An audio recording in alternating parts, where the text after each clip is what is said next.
ആരും നമുക്ക് വെറുതെ പൈസ തരത്തില്ല. ആരും നമുക്ക് വെറുതെ പൈസ തരൂ? Money is an exchange of value. ഞാനൊരു ഹോട്ടലിൽ ചെല്ലുന്നു, ഒരു പാഴ്സൽ പറയുന്നു, അവരെനിക്ക് ഒരു വാല്യൂ തരുന്നു, ഞാൻ അതിനുള്ള പണം അവർക്ക് കൊടുക്കുന്നു. ഞാനൊരു ടാക്സിയെ കയറുന്നു, എനിക്ക് വേണ്ട സ്ഥലത്ത് കൊണ്ടുവിടുന്നു, എനിക്ക് അവരൊരു വാല്യൂ തരുന്നു, ഞാൻ അതിനുള്ള പൈസ അവർക്ക് കൊടുക്കുന്നു. ഞാൻ മുടി വെട്ടിക്കാൻ ചെല്ലുന്നു, മുടി വെട്ടുന്നു എന്ന വാല്യൂ അവർ നമുക്ക് തരുന്നു, നമ്മൾ അതിനുള്ള പൈസ അവർക്ക് കൊടുക്കുന്നു. So money is an exchange of values.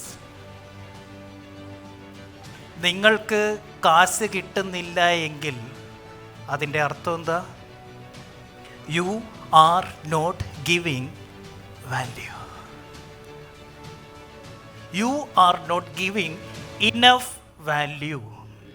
1 മണിക്കൂർ സെഷൻ എടുക്കാൻ എന്തുകൊണ്ടാണ് ആളുകൾ എനിക്ക് 2 ലക്ഷം രൂപ തരുന്നത്? 1 മണിക്കൂറിന് ഞാൻ ഒരു കമ്പനിയിൽ പോയി ട്രെയിനിങ് എടുക്കാൻ 2 lakhs മേടിക്കും. വൈ? ഞാനിപ്പോൾ ഒരു കോഴ്സ് സ്റ്റാർട്ട് ചെയ്തു, ഒരാളിൻ്റെ കയ്യിൽ നിന്ന് മേടിക്കുന്ന 10 ലക്ഷം രൂപയാണ് 1 വർഷത്തേക്ക് അവർക്ക് ട്രെയിനിങ്. ഒരു വ്യക്തിക്ക് ട്രെയിനിങ് കൊടുക്കുന്ന ഒരാളുടെ കയ്യിൽ നിന്ന് മേടിക്കുന്നത് 10 ലക്ഷം രൂപ. 20 പേര്, ഞാൻ 10 പേരെയാണ് ആ കോഴ്സിലേക്ക് പ്ലാൻ ചെയ്തത്, പക്ഷേ 19 പേര് എനിക്ക് 10 ലക്ഷം രൂപ വീതം തന്നു. എന്തുകൊണ്ടായിരിക്കും?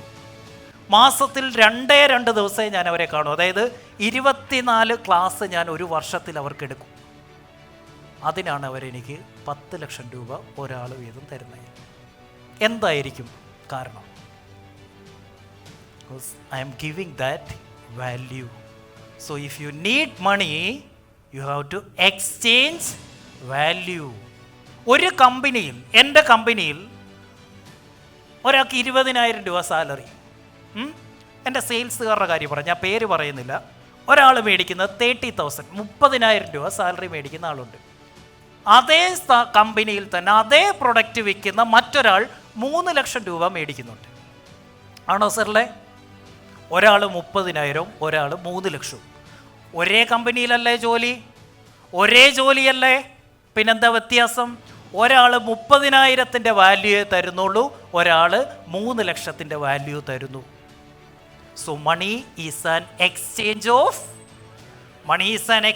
ഓഫ് നമ്മൾ ചില ഹോട്ടലിൽ ചെന്ന് ഫുഡ് കഴിച്ചിട്ട് അവിടെ നിൽക്കുന്ന വെയിറ്റർക്ക് നമ്മൾ ചിലപ്പോൾ ടിപ്പ് കൊടുക്കും. ചില വണ്ടിക്ക് നമ്മൾ വന്നിട്ട് ടാക്സിക്കാരൻ്റെ 20 രൂപ അല്ലെ 50 രൂപ കൂടുതൽ കൊടുക്കും. ആണോ? Why? He provided that extra value. ആ തന്ന സാധനം മാത്രമല്ല, അത് കൂടാതെ അവനൊരു എക്സ്ട്രാ വാല്യൂം കൂടെ തന്നപ്പോൾ നമ്മൾ അവന് കൂടുതൽ പൈസ കൊടുത്തു. ആണോ? സോ കൂടുതൽ കാശുണ്ടാക്കാനുള്ള സൂത്രവാക്യം എന്താ? Exchange more value.